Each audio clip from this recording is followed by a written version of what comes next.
ebiseera ebisinga njogera nnyo ku bintu by'okozesa obwongo oba kye bayita intellectualism yebadde etubulamu nnyo ng'Abafirika era nga n'enkola yaffe ey'ebintu ebadde bwetyo ya kijegajega.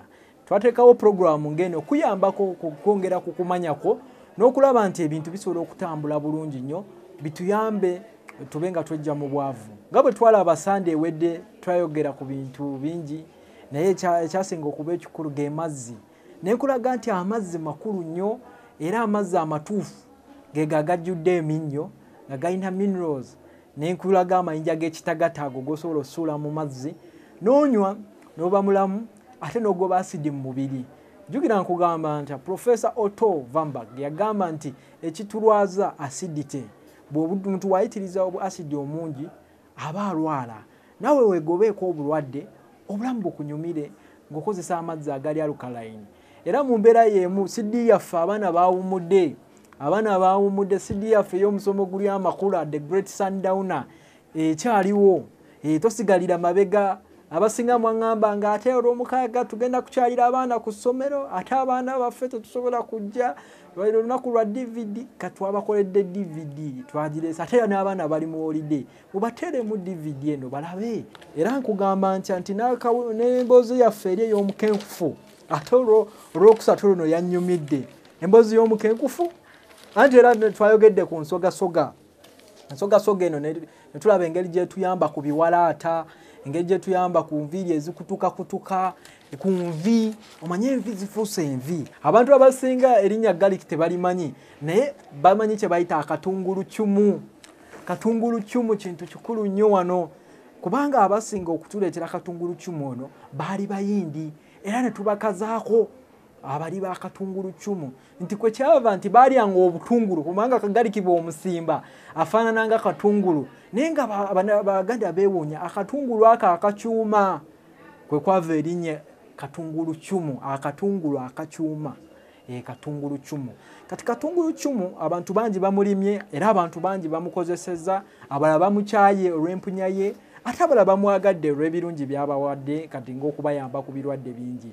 Naye tujja kutunuulira nti abasajja n'abaami n'abakyala bonna abasinze okulya katungulu Cumu be basinze okuwangaala mu nsi muno. Bw'otunuulira Abayindi, bw'otunuulira Abachina, naye ate ffe abamwesambye obulwadde butugoya. Era kati ffe wano mu Uganda oluyimba olukulu lwe tuyimba luli luyimba lumu alimponya alivaawa. Abasajja bali muyimba besi, abakyala bayimba alto, abaana bayimba soprano. Family yonna ogisanga ejjudde obulwadde, tata ayimba, omwana ayimba. Kiva kuki nti bulwadde. Naye badde okimanyi nti katungulu Cumu ono yakyasinza okugoba obulwadde ewaka nti abadde Abamisiri n'Abalooma bo baamusekulanga ne bamwesiiga ne bagoba bo kye baayitanga vampire. Naye kati naffe ab'omulembe guno tusobola okukozesa katungulu Cumu okugoba obulwadde obwo. Naye nga ffe aba Prof Bioresearch tukizudde nti katungulu Cumu ono ekiwunya ate si kye kijjanjaba. Ekirungo ekisinga okuwunya mu katungulu Cumu era ekiremesa abantu okumulya bakiyita AMS oba allyl methyl sulfide oba katutwale nga sulfur. Era nga nammwe mukimanyi nti katubibe ebizigo abali bayesize ku bizigo bya sulfur biwunya nnyo. N'omusulo gw'omuntu gubaamu sulfur era waafuse waba wakyuma gendako mu byolooni. Naye kati naffe kino ekirungo tusobola okukijjamu nga tukola oyiro wa katungulu Cumu. Kati oyiro ono wa katungulu Cumu omuntu osobola omulya ne oteekengera kuwunya kukka konna kubanga osika mu busisi wali amatonda 5 ng'oteeka wansi wa lulimi oba mu mmere yo gy'olya noba ng'ogobye endwadde zonna ezandikusumbuye. Ate kugwa omulwadde wa sukaali katungulu Cumu kye kikyasinze okulaba nti kigoba sukaali kubanga oba otunuulidde Abayindi n'Abachina abakozesa ennyo katungulu Cumu sukaali waabwe si buzibu nnyo nga buno bye tubeerako nti ate bannaayo sukaali ffe obulwadde twatandika n'obwekwata oli addaawo ne yeewaana ze bannaaye nyina enziku yange era enziku ne tugitendereza nyina sukaali wange.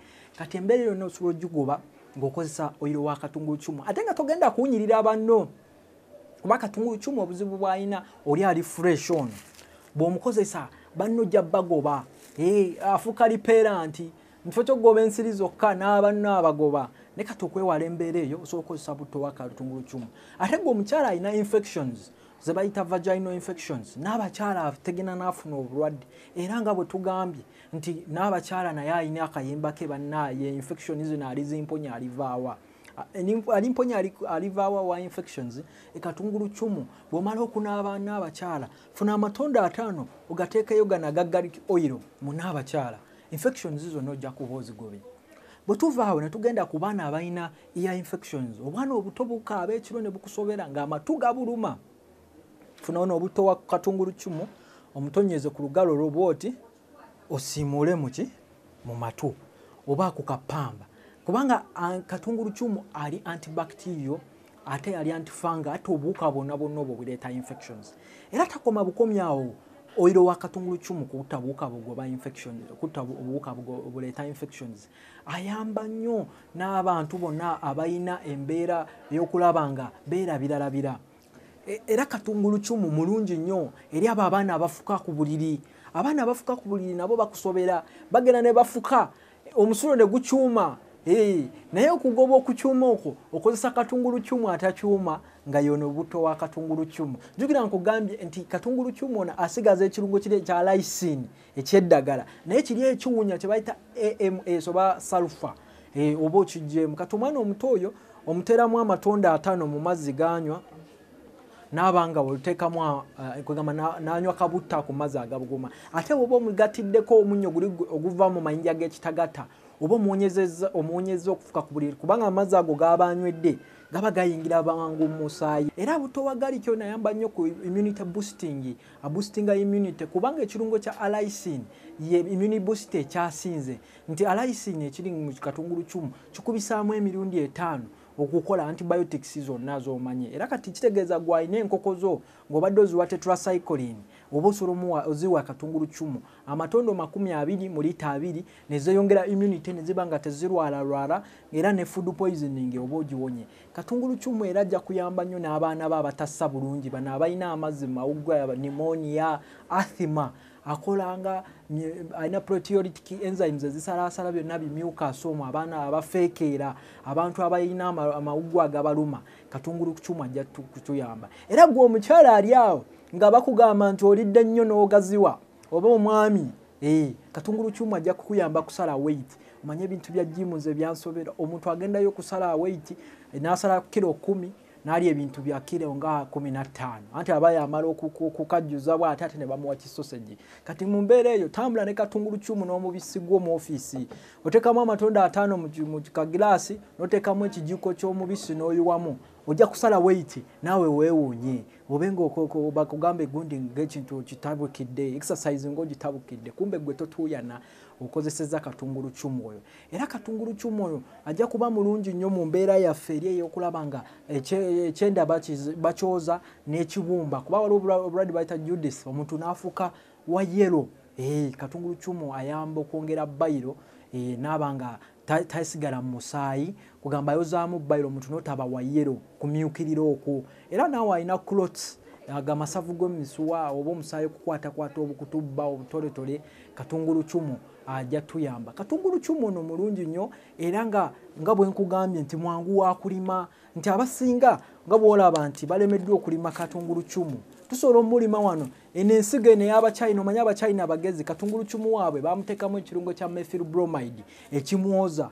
Noba nga bw'osimba ensigo eno tusobola gikuza. Kati katungulu kyumu ono tusobola omuteeka mu firiji, ekirungo ekyo kya methyl bromide ne kibanga kivaamu, noba nga osobola okwekolera ensigo ya katungulu kyumu. Ekiremeseza Abannayuganda okulima katungulu kyumu ne muwagira Abachina ne mubawa ssente nnyingi nnyo, kubanga mubulamu embeera y'obukenkufu. Kati gwe alabye emboozi z'omukenkufu olwaleero, leero kitegedde engeri gye bakolamu ensigo ya katungulu kyumu. Bw'ogenda mu katale Abachina baateekamu ekirungo kya methyl bromide ekiziyiza ensigo eno obutaddamu kula. Naye kati bw'omuteeka mu firiji okumala emyezi 6, n'oba tolina firiji n'omuteeka mu nsuwa, ojja kunaazaamu ekirungo ekyo, osimbe ensigo, olabe engeri y'ebintu gye byeyagala.